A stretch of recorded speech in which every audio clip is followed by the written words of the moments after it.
예레미야에게 부르짖으라 했는가? 왜 하나님은 투옥된 예레미야에게 부르짖으라 했는가? 이런 제목으로 말씀을 드리고자 합니다. 제가 지난 주간에 예레미야 32장 하반절을 통해서 하나님께서 유다의 죄악 때문에, 유다가 회개하지 않는 것 때문에 유다와 예루살렘을 심판하겠다고 하는 분명히 약속하셨습니다. 그러나 그 절망 중에 있는 예레미야와 이스라엘 백성들에게 또한 외쳤던 것은 반드시 하나님께서 70년 후에 유다를, 예루살렘을 회복하실 것이다. 그것을 예레미야를 통해서 선포해라.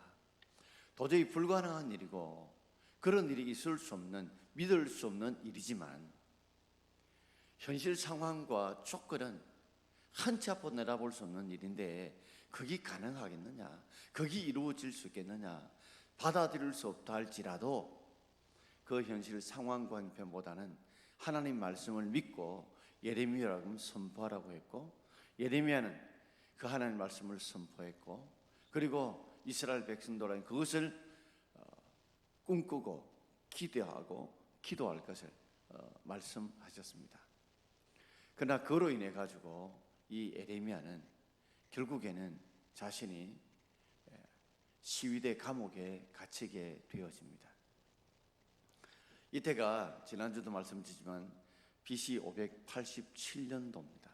이제 한 1년도 채 남지 않았으면 이 느부갓네살의 3차 침입에 의해서 점점 이 예루살렘 성이 포위되었고 언제 어느 순간에 망할지 모르는 상황입니다.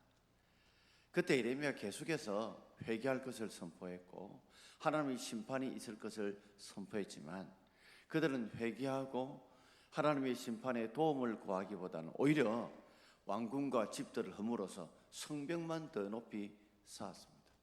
성벽이 더 높아지면 우리는 이 느부갓네살 침입에서 우리는 버텨낼 수 있다, 나라를 지켜낼 수 있다, 이렇게 생각을 했고, 또 뿐만 아니라 당시에 거짓 선지자들이 예루살렘에 하나님의 성전이 있는데 성전이 있는 곳에는 하나님이 계시고 하나님이 있는 곳에서는 절대로 예루살렘 성전은 무너지지 않는다, 예루살렘 성은 무너지지 않는다고 선포한 것입니다, 여러분. 그런데 하나님의 말씀대로 우리가 믿음대로 살지 않으면 그 하나님이, 하나님의 성전이니까 하나님이 계시지 않습니다. 하나님의 백성들이 하나님을 믿고 의지하는 그곳에 하나님이 함께 계시지, 성전은 당연히 하나님이 계시는 것은 아니라는 말이죠. 결국 예레미야는 이스라엘 백성 유다의 회개를 선포하고 하나님의 심판을 선포했지만 그들은 회개하고 하나님의 심판을 생각하기보다는 오히려 성벽만 높이 쌓았고, 그리고 끝까지 버티면 하나님이 지켜줄 것이라는 헛된 야망 속에, 소망 속에 사는 가운데 이스라엘 백성들로 하여금 희망을 빼앗아갔다고, 그들의 죄를 오히려 지적하겠다고, 오히려 바벨론을 이롭겠다고 해서 이제 시위대 감옥에 갇히게 됩니다. 예레미야 33장 1절 말씀 우리 함께 읽겠습니다. 예레미야가 아직 시위대의 뜰에 갇혔을 때에 여호와의 말씀이 그에게 두 번째로 임하니라 이르시되, 예레미야가 지금 감옥에 갇혀 있습니다. 아직 시위대 뜰에 갇혔을 때, 이 시위대 그 뒤편에 사실은 영어 성경에 보면 프리전이라고 하는, 더 프리전, 시위대 감옥 뜰에 갇혀 있습니다. 시위대라니까 우리가 그냥 한자를 모르는 청년들, 학생들 보면 시위하는 무리구나 이렇게 생각하는데, 시위대라는 말은 모실 시 그리고 지킬 위, 왕을 모시고 지키는 부대라는 뜻이 시위대입니다. 그 시위대 안에 지하에다가 이 감옥이 있습니다.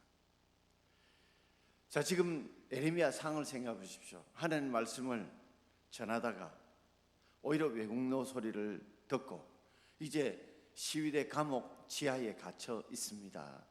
자기 인생을 보면 감옥이라는 자체가요, 탈출구가 없잖아요. 동서남북으로 다 막혀 있잖아요. 그런데다가 왕을 지키는, 시위하는 이 아주 가장 뛰어난 이 군인들이 지키고 있으니까 한마디로 절망적인 상황입니다. 도저히 도망갈 수가 없어요. 감옥 자체도 도망가기 힘든데 그게 왕의 가장 뛰어난 군인들인 대원들이 호시탐탐 지키고 오시니까 도망갈 데 없는 상황이 마치 이 유다 백성들의 지금 상황, 백성들의 나라 상황과 똑같이요. 자, 그런 가운데 여호와의 말씀이 예레미야에게 두 번째로 임하게 됩니다. 우리 같으면 이런 생각이 들어요.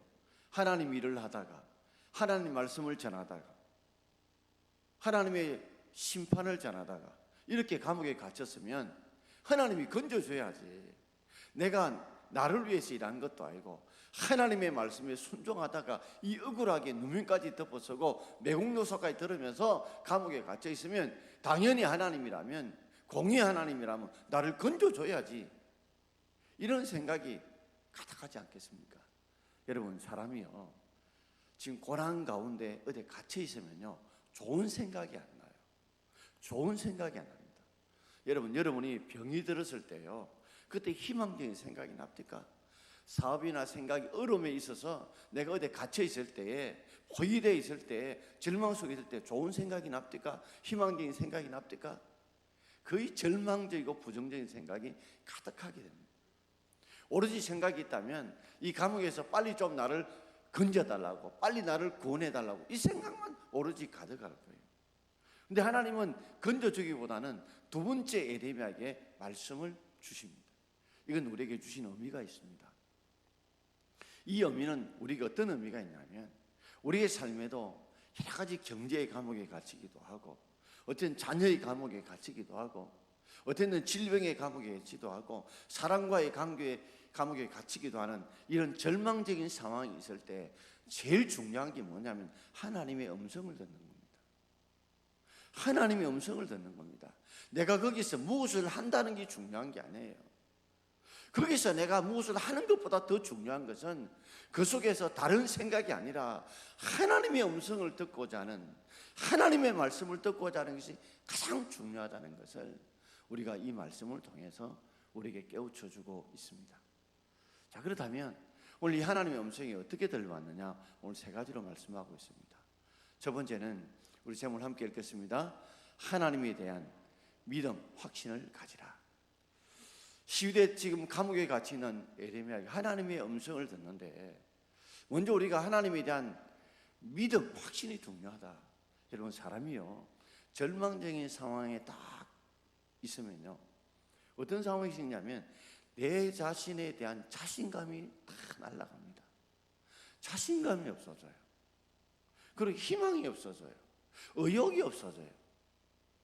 더불어서 하나님에 대해서 어떤 생각이 드는 줄 아십니까? 신앙적으로 보면 하나님이 굉장히 보잘것없는, 무능한, 심지어 어떤 때는 하나님이 정말 살아계신가, 정말 그분이 살아계신가 하는 생각까지 들 정도로 우리가 이 감옥에 갇힌 것처럼 절망 속에 갇혀 있다 보면요, 내 자신은 자신감도 없어져 버리고 의욕도 없어지고 희망도 없어지고, 그러다 보니까 신앙도 믿음도요, 하나님도 굉장히 보잘것없는 작으신 하나님, 아무것도 할 수 없는 하나님, 심지어 정말 살아계시는가, 내 기도를 들으시는가, 이 믿음, 이 확신조차도 희미하게 됩니다. 마치요, 지금 가까이 계신 분들은 제 모습이 잘 보이지만 여기서 한 20m, 30m, 50m 떨어진 분들이 만약에 저를 본다면 제가 희미하게 보일 겁니다. 어쩌면 잘 보이지 않을 거예요. 마치 신앙도 그와 같습니다. 절망에 갇히게 되면 내 속에서는요, 점점 자신감도 의욕도 희망도 다 날아가요. 이게 사람이 무기력해지고 무능력해져요. 신앙적으로 보면 어떤 상황이 하나님이 너무 멀리 계신 것 같아요. 그래서 하나님이 얼굴이 안 보여. 그분이 굉장히 왜소해 보이고 부족해 보이고 어찌면 살아계신 것 같이도 믿어지고 느끼지 않을 때가 있어요. 그러다 보면 우리의 신앙은 정말 바닥을 찍게 됩니다. 정말 인간적인 생각을 하게 돼요. 그래서 하나님 앞에 먼저 기도하기 전에 하나님이 자신이 어떤 분인가를 설명해 주고 있습니다. 자, 2절 말씀을 우리 함께 읽겠습니다. 이를 행하시는 여호와, 그것을 만들어 성취하시는 여호와, 그 이름을 여호와라는 이가 이와 같이 이르시도다. 아멘. 왜 부르짖으라 기도하기 전에 이 말씀을 해주실까요? 내가 어떤 하나님이라는가, 여호와 여호와, 여호와라고 세 번에 걸쳐서 하나님이 여호와라는 사실을 예레미야에게 먼저 말씀해 주고 있습니다. 왜 이 말씀을 주셨을까요? 지금 예레미야의 상황이 그와 같은 거예요. 절망의 감옥에 갇혀서 자신이 보잘것없고 초라할 뿐만 아니라 무능하고 무기력할 뿐 아니라 하나님에 대한 믿음조차도 흔들리고 있을 그 상황 속에서 하나님에 먼저 믿음을 가지는 것이 중요하다는 겁니다.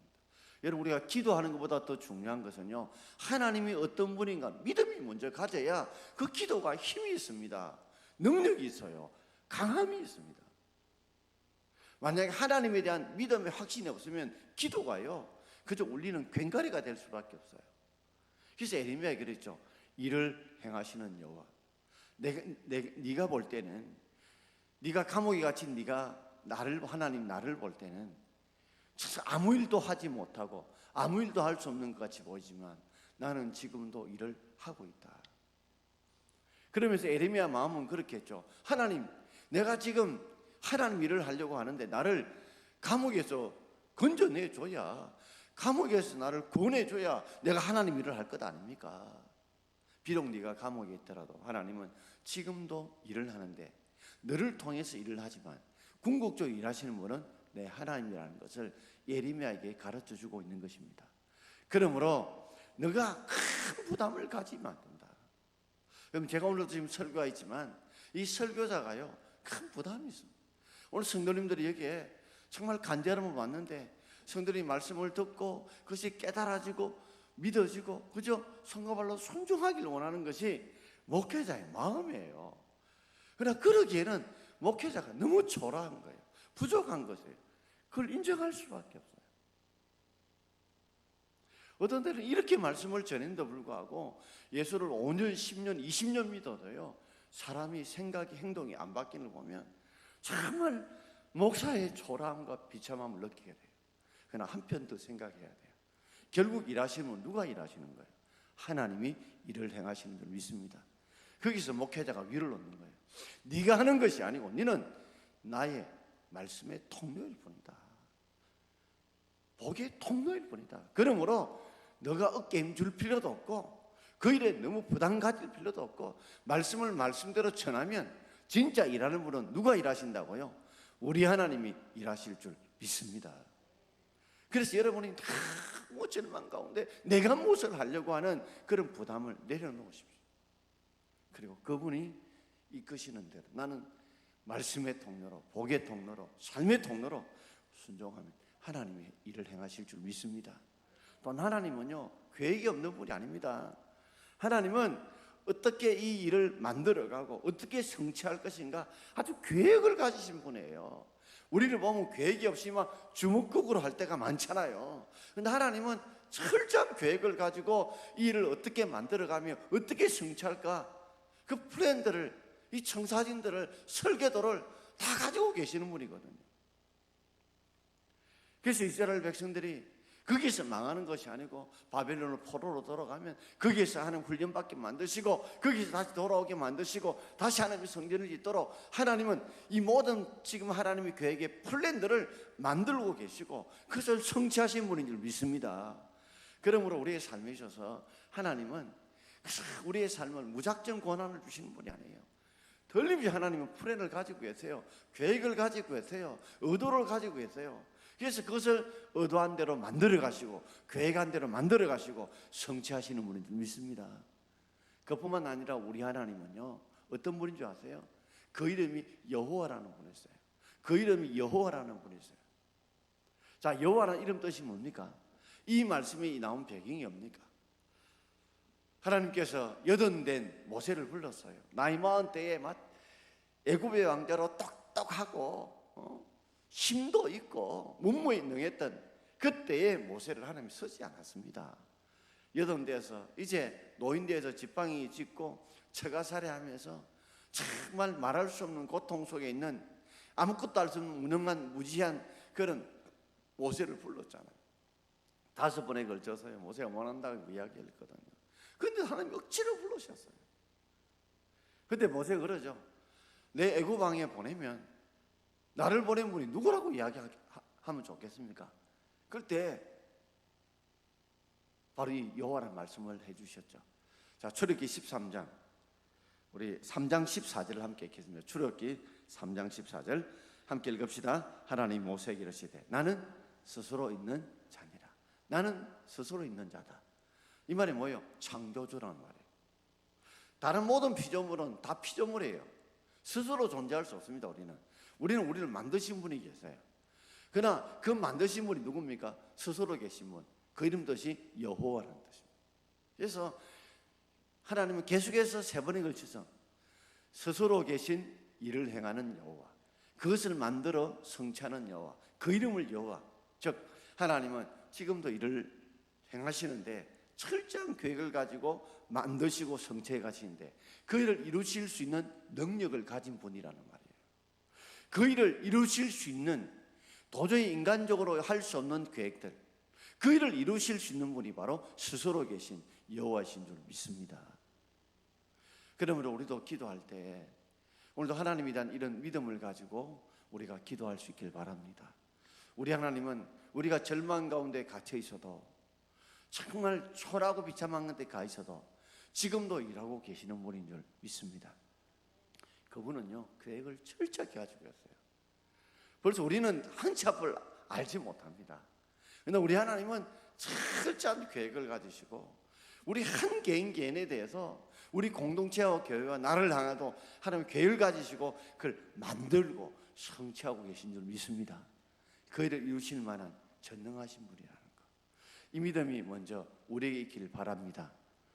여러분, 예레미야에게 이 믿음을 다시 하나님이 심어주시는 거예요. 감옥에 갇혀서 지금 현재 정말 자신감도 잃어버리고 의욕도 잃어버리고 절망 속에 기대에 갇혀있는, 희망을 잃어버리고 있는 그에게 하나님 이런 분이라는 것을 다시 한번 회복할 수 있는, 다시 한번 더 하나님 앞에 이 하나님이 어떤 분이라는 확신을, 믿음을 심어주시는 것입니다. 그리고 하나님이 두 번째로 제목을 같이 읽겠습니다. 하나님께 부르짖으라. 분명히 이런 믿음이 없으면, 하나님에 대한 충만한 확신이 없이요 기도하면 진짜 울리는 갱갈입니다. 하소연에 불과해요. 자, 우리 3절 전반절을 함께 읽겠습니다. 너는 내게 부르짖으라. 너는, 예레미야, 너는 내게, 어떤 내게? 일을 행하는 여호와, 그것을 만들어 성취하는 여호와, 그 이름을 여호와라는 그분에게 부르짖으라는 거죠. 오늘 우리가 기도할 분은 우리 하나님인 줄 믿습니다. 이 부르짖는단 말이 이런 말이거든요. 물에 빠진 자가요 살려달라고 외치는, 고함치는 거예요. 여러분, 물에 빠진 자가요 살려고 하면요 딴 거 없어요. 오직 살려달라는 절박함, 간절함밖에 없어요. 그럼 이 부르짖으라는 말 속에는 어떤 말이냐면 단순히 고함을 지른다는 의미가 아니라 그 속에는 절박함, 간절함을 가지고 외치는 거죠. 우리는 종종 그렇게 생각합니다. 아니, 이 시간에도 수많은 사람이 기도할 건데 하나님이 정말 내 기도를 들으실까? 어느 해양경찰이 했던 말이 생각이 납니다. 해양경찰 한 분이 하시는 말씀이, 어떻게 물에 빠지는 자들이 고함을 치면, 그리고 손을 휘젓는 모습을, 그것이 들리느냐 보이느냐 하니까, 오랫동안 해양경찰을 이제 여름 되면 바닷가에서 이제 물에 빠진 사람 보는 사람들은 안 돼요. 어떻게 하냐면 그 중에 시끄러운 소리, 고함 소리, 웃는 소리, 왁작지는 소리 있잖아요. 그런데 물에 빠진 자가 부르짖는 소리는 또 다르대요. 그러면 물을 이렇게 휘젓는 것도 그래야 돼요. 그냥 장난으로 휘젓는 거하고 진짜 죽음 속에서 살려달라고 손짓하는 소리는 다르대요. 그러니까 오랫동안 경험을 보면 그걸 안 돼요. 그래서 건지러 갈 수 있다는 거죠. 마찬가지입니다. 여러분, 수많은 사람이 여기에 기도해도 정말 하나님이 그런 분인지 믿고 기도하는지, 그저 믿음 없이 기도하는지, 정말 간절히 기도하는지, 그저 간절 없이 기도하는지 하나님은 다 아시는 줄 믿습니다. 이 부르짖으라는 말이 성경에 246번 나와요. 자, 시편 86편 7절을 우리 함께 읽겠습니다. 나의 환난 날에 내가 주께 부르짖으리니 주께서 내게 응답하시려다. 아멘. 환난 날에는 부르짖어야 합니다. 물에 빠진 사람이 가만히 있으면 누가 건져줍니까? 단순히 고함치는 게 아니고 절박하게 간절하게 도움을 주실 분이 누구예요? 환난 날에 죽게 부르짖어야 될 이유는 그분이 우리를 환난에서 건져 주실 줄 믿습니다. 사도행전 4장 우리 31절 함께 읽겠습니다. 빌기를 다음에 모인 곳이 진동하더니 무리가 다 성령이 충만하며 담대히 하나님 말씀을 전하니라. 아멘. 초대교회가 기도하는데 모인 곳이 진동할 정도가 되었다. 모인 곳이 진동할 정도가 되었다. 우린 종종 하나님이 뭐 다 보고 계시고 듣고 계신데 조용히 기도해도 모르겠나? 예, 조용히 기도해도 아십니다, 여러분. 그러나 어떤 데는 조용히 기도할 때가 있고 간절히 부르짖고 기도할 때가 있습니다, 여러분. 어떤 데는 우리 금요일 함께 모일 때는 우리 간절하게 기도해야 합니다. 한국 교회가 어쩌면 어느 틈엔가 기도의 간절함들이 부르짖음이 점점 사라져 버렸습니다. 이게 한국 교회를 약화시켰습니다. 기도를 약화시켰습니다.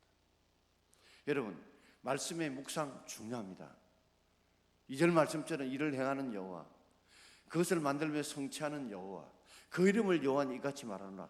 말씀의 하나님 묵상이 중요합니다. 이거 있어야 됩니다. 이 우선돼야 됩니다. 그러나 우리가 그 깊숙이 잠긴 곳 속에서 하나님과 1대1로 정말 묵상해 기도할 때가 있지만, 우리가 함께 공동체가 모일 때는 부르짖어 기도해서 모인 곳이 진동할 정도로 기도한 은혜도 있어야 될 줄 믿습니다. 이 두 가지가 다 필요하다는 거예요. 여러분, 어떤 때는요, 내 기도가 막 안 풀릴 때가 있어요. 근데 옆에서 뜨겁게 기도하다 보면 그거 보고 내 마음이 풀립니다. 그래서 우리가 공동체가 기도할 때는 너무 따뜻하게 기도하지 마시고 정말 내가 좀 들을 수 있는 정도의 소리만 가지고 여러분 간절하게 기도해 보세요. 내가 입을 꼭 다물고 마음으로 기도하면 잡념이 얼마나 생기는지, 그 속에서 자꾸만 기도가 앞으로 나가지를 못해요. 생각이 자꾸만 엉켜요. 그러나 내가 들을 수 있을 정도의 소리만 가지고 여러분 소리 내어서 기도하십시오. 그러면 내 기도에 내가 집중하게 되어진다는 사실입니다. 그래서 모인 곳이 정말 진동해서 우리 함께 뜨겁게 기도할 수 있는 은혜가 있기를 주의 이름으로 축원드립니다. 그래서 존 워런 메이커는 기도를 하나님 손 잡는 거라고 그랬어요. 물에 빠진 사람이 나올 수 있는 길은 구조해 주는 사람이 손을 잡는 거예요. 기도는 하나님 손을 잡는 것 같다는 거죠. 자, 마지막 세 번째입니다. 제목을 같이 읽겠습니다. 하나님의 응답을 기대하고 기다리라. 기대하고 기다리라. 오늘 마지막 예레미야 33장 3절을 함께 읽겠습니다. 너는 내게 부르짖으라. 내가 내게 응답하겠고 내가 알지 못하는 크고 은밀한 일을 내게 보이리라. 아멘. 너는 내게, 어떤 내게요? 일을 행하는 여호와, 그것을 만들어 성취하는 여호와, 그것을 할 수 있는 여호와에게 부르짖으면 내가, 그 하나님이 기도하는 너에게 응답하겠다. 어떻게 응답하느냐? 내가 알지 못하는 크고 은밀한 일을 내게 보이리라. 아멘. 이게 중요한 단어가 보인다는 거예요. 보인다는 겁니다. 여러분, 분명히 하나님 우리의 삶 속에서 믿음은 바라는 것들이 실상이요 보이다는 증거처럼 보이게 하실 줄 믿습니다. 하나님의 응답은 반드시 보이게 역사하십니다. 질병 있는 자는 질병을 고쳐서 보이게 하실 것이고, 고난 있는 자는 고난을 풀어서 하나님께 보이게 하실 것이고, 물질에 궁핍한 물질에 복을 주심으로 보이게 해주십니다. 그런데 그 하나님은 우리가 알지 못하는, 우리가 기대한 것보다 훨씬 크고 은밀한 일로, 더 큰 은혜로, 더 큰 복으로 하나님은 역사하실 줄 믿습니다. 이걸 잊지 말아야 합니다. 우리가 보통 범죄 신고는 112, 화재 신고는 119를 하면 우리가 하나님 기도 신고는 333, 예레미야 33장 3절을 기억해야 된다는 말이에요. 너는 내게 부르짖으라. 내가 내게 응답하겠고 너가 알지 못하는 크고 은밀한 일을 내게 보여주신다. 어떻게 응답하느냐? 너가 알지 못하는 크고 은밀한 일을 내게 보여준다는 거죠. 여러분, 고기 먹어본 사람이 고기 맛을 압니다. 채소를 좋아하면 채소 먹어본 사람이 채소 맛을 압니다. 기도도 기도 맛을 본 사람이 기도합니다. 저는 끝으로 이야기 하나 드리고 마쳐야 합니다. 요셉이 하나님 꿈을 2번이나 주셔놓고 형들에 팔려서 애굽에 종살이 하러 갔습니다. 그리고 그곳에서 보디발 장군이 가정총무했습니다. 믿음을 지키다가 결국에는 보디발 장군 부인의 모함에 감옥에 갇혔습니다. 술 맡은 간원장이 꿈을 해석해주고 풀어줄 줄 알았는데 오히려 입을 닫고 말았습니다. 정말 이해할 수 없는 고난들이 왔어요. 그 가운데 요셉은 기도했을 겁니다. 너는 내게 부르지라. 내가 내게 응답하겠는데. 결국 하나님이 그 응답이 창세기 45장 우리 5절 말씀을 함께 읽겠습니다. 당신들이 나를 이곳에 팔았다고 해서 근심하지 마소서, 한탄하지 마소서. 하나님의 생명을 구원하시려고 나를 당신들보다 먼저 보내셨나이다. 하나님의 섭리를 깨닫기 전까지는 온전한 용서가 안 이루어집니다. 여러분, 온전한 용서는요, 하나님의 섭리를 온전히 깨달을 때 이루어져요. 요셉도 형들에 대해서 어떤 마음이 들까요? 나를 팔았다, 나를 죽이려고 했다. 심지어 보디발 장군 부인도 그랬어요. 심지어 술 맡은 간웅자도 그랬어요. 그런데 요셉은요, 형들을 향해서 이렇게 말합니다. 나를 팔았다고 내가 보복할 것인가? 근심하지 말고 슬퍼하지 마세요. 다 그 속에 하나님의 계획이 있다는 거예요. 어떤 계획이요? 하나님이 생명을 구원하려고, 우리 70명 야곱 식구들을 구원하려고 나를 당신들보다 먼저 보냈는데, 보낸 동기를 어떻게 보내요? 형들에게 팔려서 보내게 하셨다는 거죠. 그러니까 형들을 하나님의 도구로 사용하셨다는 걸 깨달으니까 형들이 미워지는 것이 아니라 이 악한 일도 하나님이 선한 도구로 사용했다 싶으니까 요셉의 형들에 대해서 요셉이 용서하게 된 것이죠. 자, 마지막 50장 25절을 함께 읽겠습니다. 당신들은 나를 헤아려 하였으나 하나님은 그것을 선으로 바꾸사 오늘과 같이 만민의 생명을 구원하게 하시려 하셨나니. 아멘. 하나님은 요셉을 통해서 만민의 생명을 구원한 계획을 가지고 계셨어요. 근데 하나님이 함께 하시면, 하나님을 붙드는 사람은요, 아무리 그들이 헤아려 할지라도 하나님은 반드시 합력해서 선으로 바꾸어 나갈 줄 믿습니다. 그러므로 사람을 미워하기보다는요, 분명히 하나님의 계획이 있다는 걸 깨닫고, 악한 자를 통해서 하나님의 계획이 있다는 걸 깨닫고 하나님의 섭리를 먼저 믿어야 합니다. 합력하여 선을 이루는 걸 믿어야 합니다. 그럴 때 하나님은 반드시 그런 자를 통해서 선으로 바꾸어 가십니다. 그리고 하나님의 섭리를 나를 통해, 우리를 통해 이루어 가실 줄 믿습니다. 궁극적으로 용서하지 못할 사람도요, 그런 자를 통해서 나를 하나님 다듬으시고요, 나를 하나님의 뜻 가운데 이끌어 가신다고 생각하십시오. 그래야 온전히 용서가 되지, 그 전까지는 절대 인간의 힘으로 용서가 안 됩니다. 왜 그럴까요? 왜 그럴까요? 내게 고통과 상처를 줘 어떻게 용서가 돼요? 근데 그것이 하나님의 섭리 가운데 하나님의 뜻을 이루게 주신 거라고 생각하게 되면 이것이 하나님의 도구라 생각하니까 요셉의 형들을 온전히 용서하게 되었지요. 사랑하는 성도 여러분, 감옥에 갇힌 요셉을 향해서 먼저 거기서 빠져나올 걸 생각하기 전에 먼저 하나님의 음성을 들으라고 두 번째 말씀이 임했습니다. 그리고 하나님이 어떤 분인가, 일을 행하고 그것을 만들고 성취한 여호와, 그것을 이같이 이루실 수 있는 전능하신 여호와, 그분을 깊이 묵상해라는 것이죠. 그리고 하나님 앞에 부르짖어 기도해라. 그러면 하나님이 응답하는데 너가 알지 못하는 그 은밀한 일을, 비밀한 일을 내게 보인다. 그 비밀을 다음 주간에 이제 금요일날 4절부터 9절까지를 묵상하고자 합니다.